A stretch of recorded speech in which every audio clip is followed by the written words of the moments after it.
Guys, നമ്മൾ ഇത് ഉണ്ടാക്കാൻ പോകുന്നത് റോസ് ആപ്പിൾ ഉപ്പുമുളക് കൂട്ടിയത് നമുക്ക് കഴുകാം.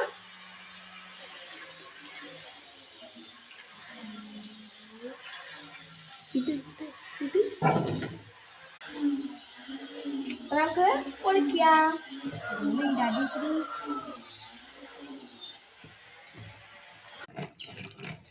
തിരിയുള്ളൂ, നമുക്ക് പാത്രത്തിലോട്ടിടാം. നമുക്ക് ഉപ്പുമുളക് ഇടാം. ഉപ്പിട്, ആ മുളകിട്, ഉപ്പിട്. ലേശം വെളിച്ചെണ്ണ ഒഴിക്കാം.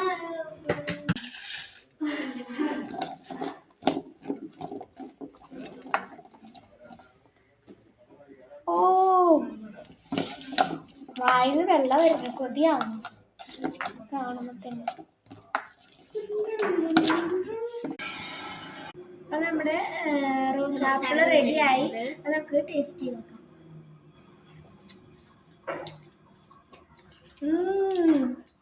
സൂപ്പർ. അപ്പോൾ നമ്മുടെ വ്ലോഗ് കഴിഞ്ഞു. Tata, bye bye, see you, അസ്സലാമു അലൈക്കും.